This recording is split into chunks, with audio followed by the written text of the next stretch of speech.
स्वागत है मित्रों। मैं doctor S K Saxena, R N Ruia government college, Ramgarh, Shekhawati.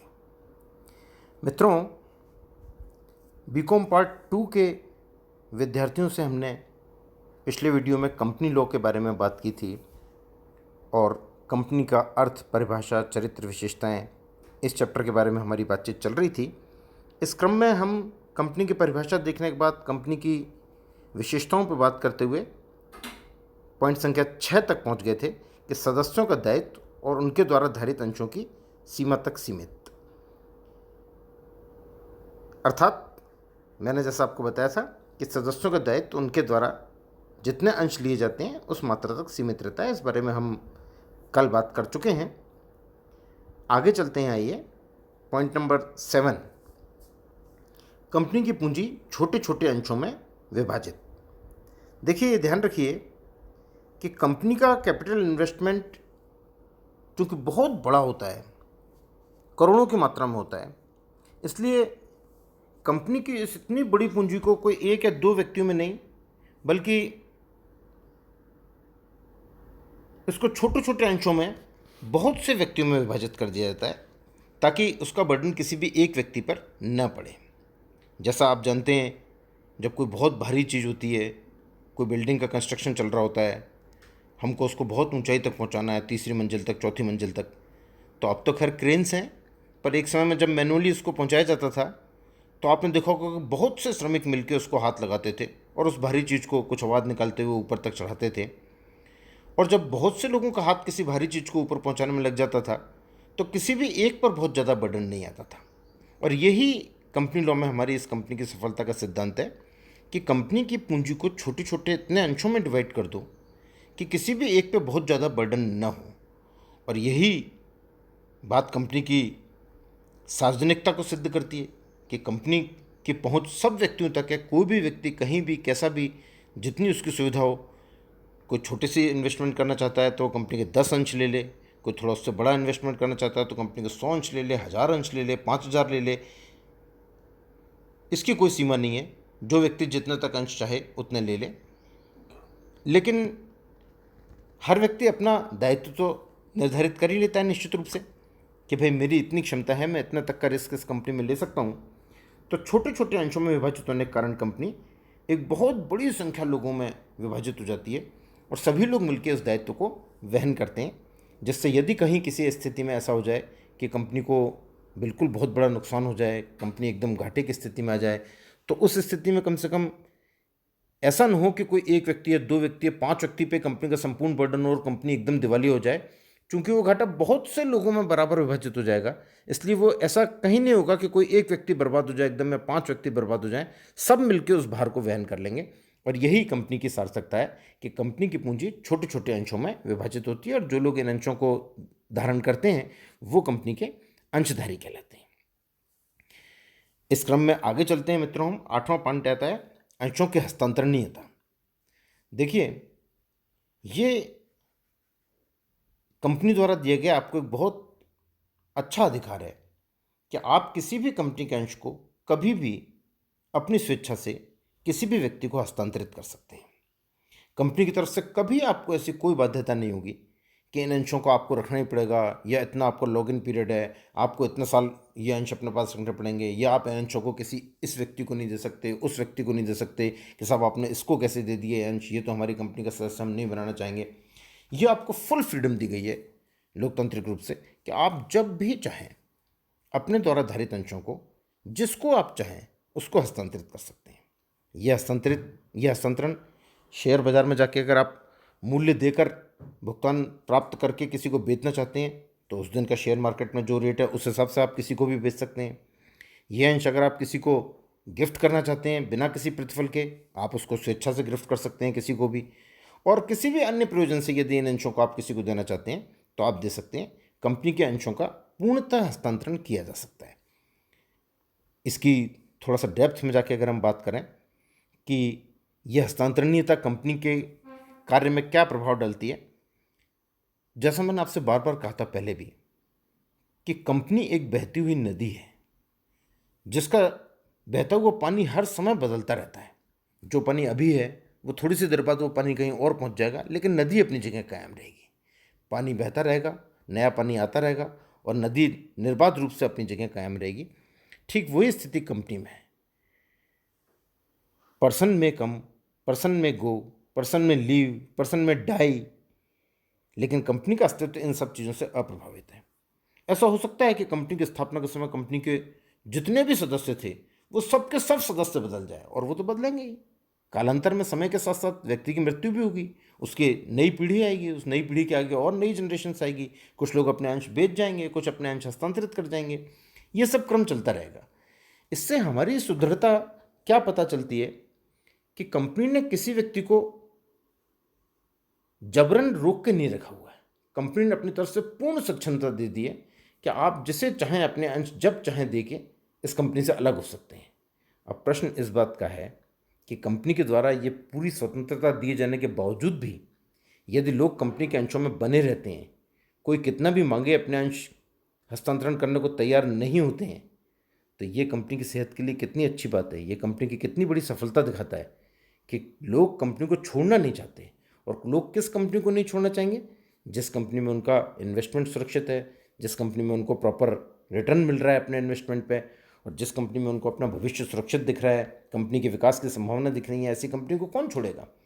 और फिर यहाँ पे वही डिमांड एंड सप्लाई का इकोनॉमिक्स का नियम लागू हो जाता है कि जिस चीज़ की मांग ज़्यादा हो और पूर्ति कम हो, उसका मूल्य क्या होता है? उसका मूल्य बढ़ता है।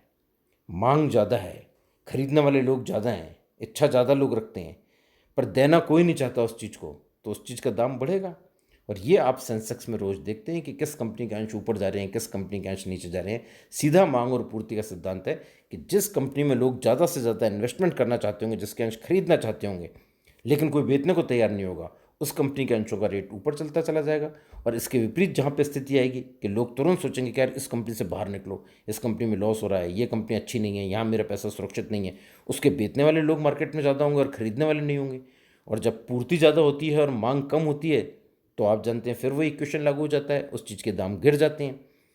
तो शेयर बाजार इस चीज़ का एक बहुत बड़ा इंडिकेटर है कि कौन सी कंपनी सक्सेसफुली ऊपर की तरफ चढ़ रही है और कौन सी कंपनी नीचे की तरफ जा रही है। अगर अंशों का भाव ऊपर की तरफ चढ़ रहा है, इसका मतलब लोग उस कंपनी में बने रहना चाहते हैं, उस कंपनी में उनका इंटरेस्ट है, कंपनी सफलतापूर्वक अपना कार्य कर रही है, कंपनी अपने अंशधारियों के हितों की रक्षा कर रही है, उनका पैसा सुरक्षित है, उनको बराबर रिटर्न मिल रहा है, ऐसे कंपनी के शेयर्स हमेशा बढ़ेंगे। और जब वो घटेंगे, इसका मतलब लोगों का उस कंपनी में इंटरेस्ट नहीं है, लोग उस कंपनी को छोड़कर जाना चाहते हैं। ये अंशों के हस्तांतरणीयता ही इस पारदर्शिता को और इस शेयर बाजार के इंडेक्स को इंगित करती है कि जहां पूर्णतः स्वतंत्रता है कि आप कभी भी अपने अंश किसी को भी हस्तांतरित कर सकते हैं। और इसमें कंपनी आपको कभी नहीं कहेगी कि आपने अमुक को क्यों कर दिया साहब, इसको नहीं देना चाहिए था। जिसको जहां आपको अच्छा रिटर्न मिलता है, आप वहाँ अंशों का हस्तांतरण कर सकते हैं। आइए आगे चलते हैं मित्रों। नेक्स्ट पॉइंट आता है हमारा 9th पॉइंट, अभियोजन योग्यता। इसे अंग्रेजी में कहते हैं स्विंग कैपेसिटी। स्विंग कैपेसिटी यानी किसी पर अभियोग चलाने की आपकी योग्यता। अभियोग चलाने की योग्यता यानी किसी पर मुकदमा कायम करने की योग्यता। तो कंपनी लॉ के हिसाब से कंपनी के पास अभियोजन योग्यता है, कंपनी के पास स्विंग कैपेसिटी है।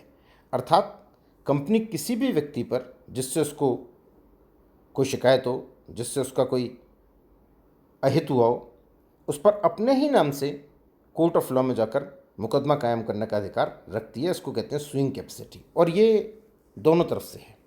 जैसे कंपनी किसी भी व्यक्ति पर कोर्ट में मुकदमा चला सकती है अपने नाम से, ऐसे कोई भी व्यक्ति कंपनी पर भी मुकदमा चला सकता है कंपनी के ही नाम से।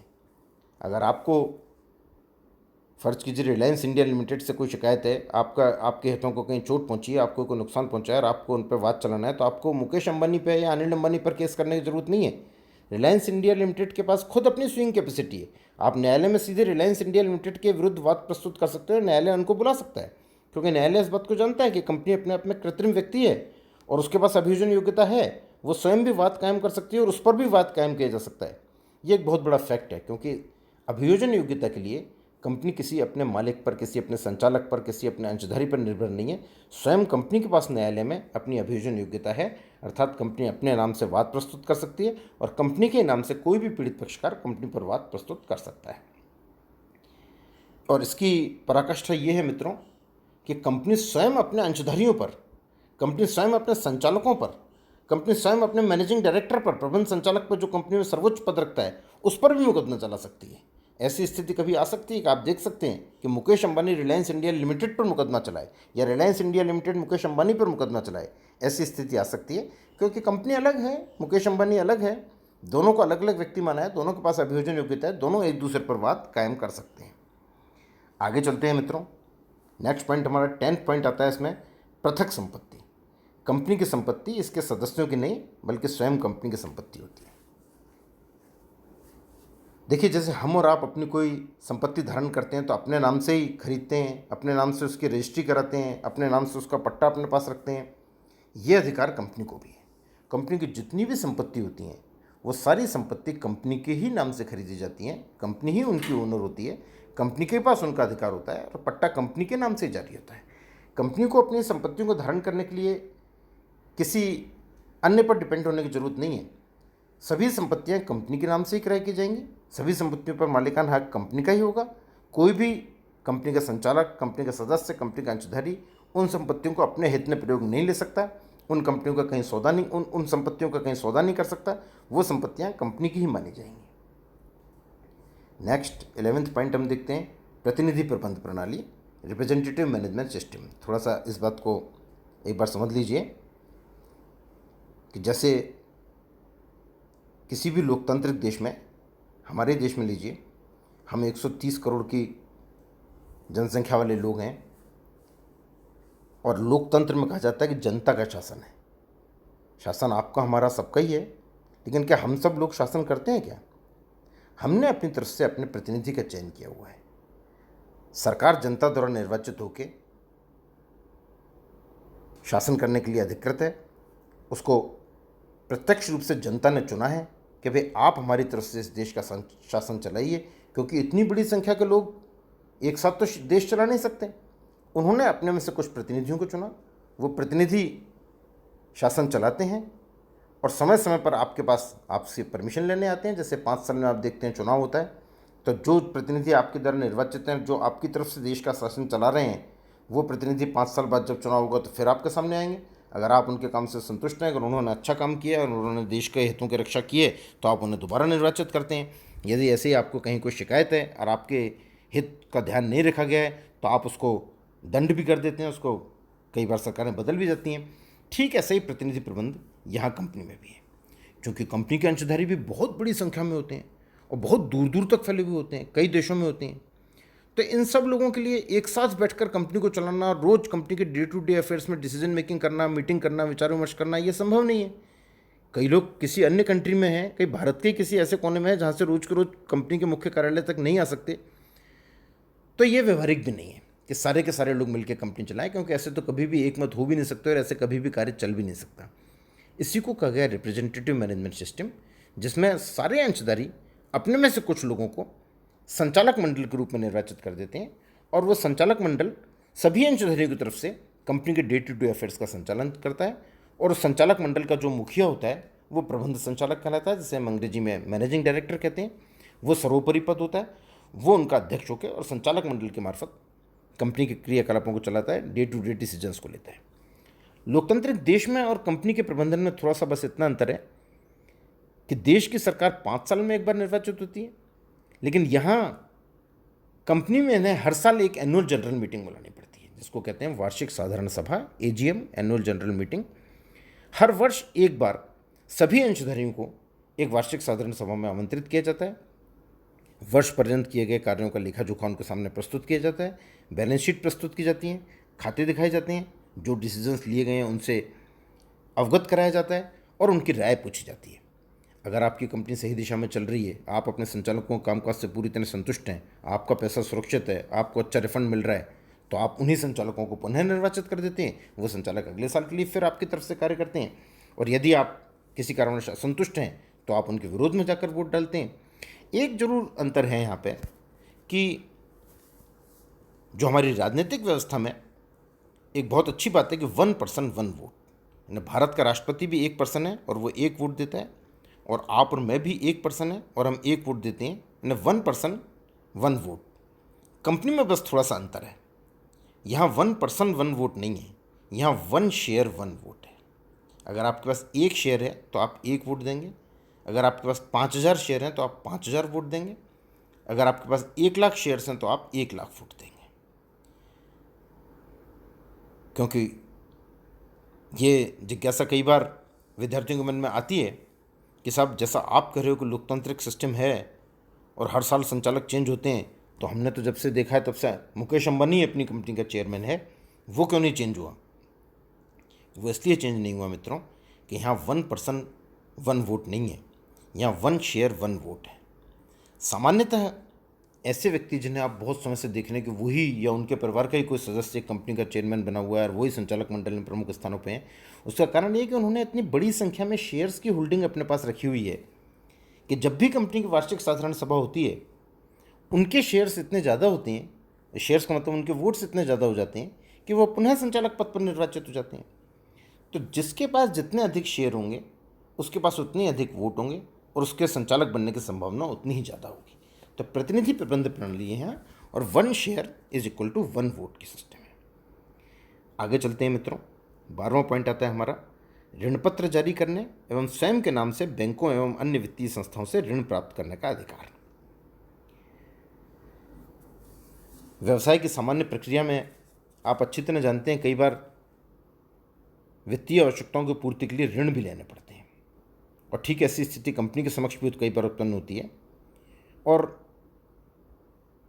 जो फाइनेंशियल मैनेजमेंट के ज्ञाता हैं वो इस बात को जानते भी हैं कि अनेक अवसरों पर ऋण लेना ज़्यादा उपयोगी सिद्ध होता है, क्योंकि जब हमें पता है कि हमको किसी कार्य के लिए केवल 2 साल के लिए पैसे की ज़रूरत है, इस समय हमारे पास कैश की सिचुएशन अच्छी नहीं है, लेकिन 2 साल बाद हमारे पास इतना पैसा होगा कि हम सब अपनी ज़रूरतों को पूरा कर सकते हैं, तो इस समय की ज़रूरत को पूरा करने के लिए पूंजी जारी नहीं करनी चाहिए, बल्कि 2 साल की उस ज़रूरत को पूरा करने के लिए ऋण लेना चाहिए। 2 साल हो, 5 साल हो, 10 साल हो, एक बहुत बड़े बिजनेस में 2, 5, 10 साल की अवधि को कोई बहुत बड़ा अवधि नहीं माना जाता है। और जैसे ही कंपनी की रिक्वायरमेंट हो, तो अगर कंपनी सीधे जनता से ऋण लेना चाहती है तो वो ऋण पत्र जारी करती है। ठीक वैसे जैसे अंश जारी किए जाते हैं, ऐसे ऋण पत्र जारी करके ऋण लिया जाता है और उनकी निर्धारित अवधि पूरी होने पर उनको रिडीम कर दिया जाता है, अर्थात उनका शोधन कर दिया जाता है, उनको उनका ऋण वापस चुकाकर उनको मुक्त कर दिया जाता है। ऋण पत्र रिडीमेबल होते हैं हमेशा, जिनका शोधन किया जाता है। अंशों का शोधन नहीं कर सकते। अगर पूंजी आपने एक बार जारी कर दी तो वह अंशधारी हमेशा के लिए आपके कंपनी के सदस्य बन जाएंगे और आपके मालिकों में से एक वो भी होंगे। तो ऐसे में शॉर्ट टर्म नीड्स को पूरा करने के लिए ऋण पत्र जारी किए जाते हैं, या किसी बैंक से, किसी फाइनेंशियल इंस्टीट्यूशन से, जैसे आप और हम ऋण लेते हैं, किसी संपत्ति को गिरवी रखते हैं और बैंक से ऋण प्राप्त करते हैं, समय के अनुसार उस ऋण का पुनर्भुगतान कर देते हैं और अपनी संपत्ति को फ्री करा लेते हैं। ऐसे ही कंपनी को भी यह अधिकार है कि कंपनी भी अपनी वित्तीय आवश्यकताओं की पूर्ति के लिए ऋण ले सकती है।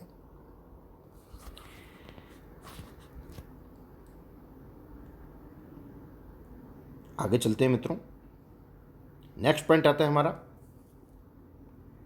13वां पॉइंट, एक व्यक्ति के समान सभी वैधानिक दायित्वों की पूर्ति की बाध्यता। देखिए, फॉर ऑल प्रैक्टिकल पर्पस जब हमने, हमारे लॉ ने कंपनी को एक कृत्रिम व्यक्ति माना है, उसको व्यक्ति के समान सारी सुविधाएं दी हैं, अधिकार दिए हैं, तो एक व्यक्ति के जो वैधानिक दायित्व हैं वो सारे वैधानिक दायित्व कंपनी पर भी लागू होते हैं। जैसे आपकी इनकम होती है तो आप इनकम टैक्स देते हैं, आप कारोबार करते हैं तो आप जीएसटी का भुगतान करते हैं, अन्य करों का भुगतान करते हैं। जो सारे टैक्स, जो सारे लॉस, जो सारे कानून एक आम नागरिक पे या एक आम व्यक्ति पर लागू हैं, वो सभी कानून कंपनी पर भी लागू हैं। कंपनी ये कह के मुक्त नहीं हो सकती भारत के संविधान से या भारत के कानून से कि साहब हम तो अदृश्य और अमूर्त हैं, हमारा तो कोई अस्तित्व नहीं है। कंपनी की अपनी वो सभी बाध्यताएं हैं, वैधानिक बाध्यताएं, जो किसी भी और व्यक्ति की हैं। तो कंपनी को भी अपने सभी उन वैधानिक बाध्यताओं की पूर्ति करनी पड़ेगी, सभी टैक्स का भुगतान करना पड़ेगा, और जो भी गवर्नमेंट रूल्स आएंगे, जो भारत में जो कानून चलता है, सीआरपीसी हो, चाहे क्रिमिनल प्रोसीजर कोड हो, भारतीय दंड संहिता हो, जो भी हो, वो सारे जैसे अन्य व्यक्तियों पर लागू होते हैं ऐसे कंपनी पर भी लागू माने जाएंगे। सभी वैधानिक दायित्वों की पूर्ति कंपनी को करनी होगी। 14वां पॉइंट हम देखते हैं इसमें आगे, यद्यपि कंपनी एक कृत्रिम व्यक्ति है किंतु एक नागरिक नहीं है।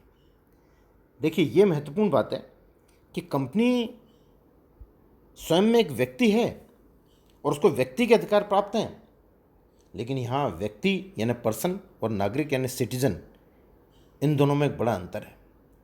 नागरिक होने के कारण आपको कुछ विशेष अधिकार मिलते हैं, जिसमें पहला महत्वपूर्ण अधिकार है वोटिंग राइट। देश का जब चुनाव होता है तो भारत का प्रत्येक नागरिक जिसका नाम मतदाता सूची में अंकित है वो अपने मताधिकार का प्रयोग करता है, वोट देता है। यदि कंपनी एक नागरिक होती तो कंपनी भी वोट देती, पर कंपनी नागरिक नहीं है। कंपनी एक व्यक्ति जरूर है पर नागरिक नहीं है। क्योंकि यदि ऐसा होता, कंपनी भी भारत की नागरिक होती, तो ऐसा हो सकता था कंपनी भी वोट देती, और जो वोट दे सकता है वो चुनाव भी लड़ सकता है। ऐसा भी हो सकता था कि कंपनी कोई संसद का चुनाव में भी खड़ी हो जाती, और ऐसा भी हो सकता था कि कंपनी चुनाव जीत जाती। काल्पनिक बातें ही कर रहे हैं हम। ऐसा भी हो सकता था कि भारत की संसद में चुनकर एक ऐसा व्यक्ति पहुंच जाए जो अदृश्य और अमूर्त है, जो न कहीं दिखाई देता न कहीं सुनाई देता, पर वो सांसद है क्योंकि वो कृत्रिम व्यक्ति है। और यदि इसकी पराकाष्ठा पर चलें हम, तो ऐसा भी हो सकता था कि वही कृत्रिम व्यक्ति भारत का प्रधानमंत्री भी बन जाए, जो न दिखाई देता न सुनाई देता, न जिसको पकड़ सकते न जिससे बात कर सकते। लेकिन ऐसा कभी नहीं होगा, क्योंकि कंपनी नागरिक नहीं है। कंपनी मात्र एक व्यक्ति है। नागरिक होने का जो विशेष अधिकार आपको और हमको प्राप्त है वो कंपनी को प्राप्त नहीं है। कंपनी एक वैधानिक रूप से निर्मित कृत्रिम व्यक्ति जरूर है, किंतु एक नागरिक नहीं है। नेक्स्ट पॉइंट, इसमें 15वीं बात हम करते हैं कि कंपनी का समामेलन जिस देश में हुआ हो वही उसकी राष्ट्रीयता और निवास स्थान माना जाएगा। क्योंकि ये प्रश्न कंपनी के संबंध में महत्वपूर्ण हो जाता है कि भाई कंपनी कहाँ मिलेगी, कंपनी कहाँ रहती है। क्यों, व्यक्ति का तो निवास स्थान, उसका पता और उसकी लोकेशन तो हम आजकल हमारे पास ऐसे बहुत से साधन हैं जिससे मिनट टू मिनट पता चलता है हमें कि इस समय व्यक्ति यहाँ है, इस समय व्यक्ति यहाँ है, यहाँ से यहाँ गया। कंपनी की लोकेशन आपको कैसे पता चले कंपनी कहाँ है? क्योंकि कंपनी का तो कोई मूर्त व्यक्तित्व ही नहीं है कि कंपनी यहाँ से चल रही है, यहाँ गई। इसमें एक मोटा सिद्धांत यह है कि कंपनी का समामेलन जिस देश की कंपनी अधिनियम के अंतर्गत हुआ है, कंपनी उस देश में निवास माना जाएगा। कंपनी का वो देश कंपनी का निवास स्थान माना जाएगा। कंपनी कहाँ है, ये कल्पना कीजिए कि मान लीजिए 5 इंग्लैंड के लोग, 5 अमेरिका के लोग और 5 जापान के लोग, ये 15 लोग मिलके भारतीय कंपनी अधिनियम के अंतर्गत भारत में आकर एक कंपनी का समामेलन कराते हैं, एक कंपनी बनाते हैं। अब कंपनी अमेरिका की कहलाएगी, इंग्लैंड की कहलाएगी या जापान की कहलाएगी? कहीं की नहीं कहलाएगी, कंपनी भारत की कहलाएगी, क्योंकि उसका जन्म भारत के कंपनी अधिनियम के अंतर्गत हुआ है। कंपनी का देश भारत कहलाया जाएगा। कंपनी की राष्ट्रीयता की बात चलेगी तो कंपनी भारत राष्ट्र की कंपनी कहलाएगी, चाहे उसके बनाने वाले, उसमें पैसा लगाने वाले, उसको चलाने वाले लोगों का भारत से कोई संबंध हो, पर कंपनी का मूल पता, कंपनी का निवास स्थान भारत माना जाएगा। और भारत ने भी कहा, जिस रजिस्टर्ड एड्रेस से कंपनी का समामेलन हुआ है कंपनी लॉ कार्यालय में, वो रजिस्टर्ड एड्रेस कंपनी का निवास स्थान माना जाएगा। अर्थात कंपनी की लोकेशन अपने आप में फिक्स है। कंपनी मूवमेंट नहीं करती कि अभी यहाँ थी अभी वहाँ चली गई। कंपनी का जो रजिस्टर्ड हेड ऑफिस है, कभी भी आप किसी बड़ी कंपनी का बोर्ड देखते होंगे, कहीं विज्ञापन देखते होंगे, तो नीचे एक चीज़ लिखी होती है, पंजीकृत मुख्य कार्यालय, रजिस्टर्ड हेड ऑफिस। वो रजिस्टर्ड हेड ऑफिस वो कंपनी का एड्रेस है, और हमेशा ये मानकर चला जाता है 12 महीने 24 घंटे कि कंपनी इस पते पर उपलब्ध है। वो देश जहाँ उसका समामेलन हुआ है और वो पता जहाँ उसका मुख्य कार्यालय है, वो कंपनी की लोकेशन है। कंपनी की विशेषताओं की बात करते हैं मित्रों। हमारी आखिरी बात आती है सामाजिक और आर्थिक उद्देश्यों की पूर्ति का साधन। मोटे तौर पर हम लोग यही मानते हैं कि कंपनियों की स्थापना आर्थिक उद्देश्यों की पूर्ति के लिए की जाती है, लेकिन बहुत से ऐसी भी कंपनियां होती हैं जिनका उद्देश्य लाभ कमाना या आर्थिक उद्देश्य नहीं होता। वो किसी सामाजिक उद्देश्य के लिए, धार्मिक उद्देश्य के लिए ऐसे भी स्थापित की जाती हैं। ऐसे बहुत से कार्य हैं जो समाज की सेवा के लिए, कला और संस्कृति की सेवा के लिए, साहित्य के संवर्धन के लिए, भाषाओं के संवर्धन के लिए, विकलांगों की सहायता के लिए, इस प्रकार के सामाजिक कार्यों की पूर्ति के लिए जब एक ऑर्गेनाइजेशन कंपनी के रूप में स्थापित किया जाता है, कंपनी के रूप में स्थापित इसलिए किया जाता है क्योंकि कंपनी का स्थायी अस्तित्व है, ये आप जानते ही हैं। जब किसी कार्य को, किसी मिशन को बहुत लंबे समय चलाना हो तो उसको कंपनी प्रारूप में बनाना चाहिए, ताकि लोग आते रहें, लोग जाते रहें, एक मर जाए, 2 मर जाए, 50 मर जाएँ, तो भी उनकी जगह नए लोग आते रहें, वो मिशन हमारा चलता रहे। तो ऐसी स्थिति में कंपनी के प्रारूप में उसको स्थापित किया जाता है। तो कंपनी जरूरी नहीं है कि आर्थिक उद्देश्यों के लिए ही हो, सामाजिक उद्देश्यों के लिए बनाई जा सकती है। ये इसका एक पक्ष है। और उसका दूसरा पक्ष ये भी है कि कंपनी केवल आर्थिक ही कार्य नहीं करेगी, कंपनी भी एक व्यक्ति है, और हर व्यक्ति के अपने आप में कुछ सामाजिक दायित्व भी होते हैं। आपके और हमारे भी कुछ सामाजिक दायित्व हैं। हम केवल अपना कमा लें, अपना खा लें, अपने घर में रह लें, अपने एंटरटेनमेंट कर लें, क्या इतना तक ही हमारा जीवन सीमित है? हमारे पास पड़ोस में कोई भूखा न रहे, हमारा घर जैसे साफ वैसे हमारा पास पड़ोस, हमारी गली, हमारी सड़क, हमारा मोहल्ला साफ रहे, हम सड़क पर चलें तो ट्रैफिक नियमों का बराबर पालन करें, हम किसी संस्था में जाएं तो उस संस्था के नियमों से बंधे रहें, ये एक अच्छे सामाजिक व्यक्ति के, एक अच्छे नागरिक के उत्तरदायित्व है। तो कंपनी को भी अपने सामाजिक उत्तरदायित्वों का पालन करना चाहिए, क्योंकि हम और आप केवल एक व्यक्ति हैं, समाज में बहुत बड़ा प्रभाव नहीं ला सकते। कंपनी चूँकि एक बहुत बड़ी व्यक्ति है, उसका प्रभाव बहुत होता है। तो कंपनी अगर कोई छोटी सी भी गलती करे, अर्थात कंपनी मान लीजिए प्रदूषण फैलाए, तो कितना व्यापक असर होगा उसका। तो ये सामाजिक दायित्व है कंपनी का कि कंपनी भी अपने आसपास के माहौल को हरा भरा रखे, अच्छा रखे, किसी को अपने कारण से परेशान न होने दे, ऐसा मशीनों का शोर शराबा इतना वो ना होने दे कि आसपास के लोगों का जीवन हराम हो जाए, प्रदूषण न फैलाए, अपने आसपास के लोगों को रोज़गार दे, उन लोगों का ध्यान रखे, कुछ सामाजिक कार्य करे, कुछ अच्छे हॉस्पिटल्स बनवाए, प्याऊ बनाए, लोगों की मदद करे। ये सामाजिक दायित्वों की पूर्ति की भी कंपनी से आशा की जाती है। तो मित्रों, कंपनी के अर्थ, परिभाषा और विशेषता वाले इस चैप्टर में यहीं तक हमने आज बात की है और ये चैप्टर अब पूर्ण हुआ। आप लोग इसका अध्ययन, चिंतन और मनन करें।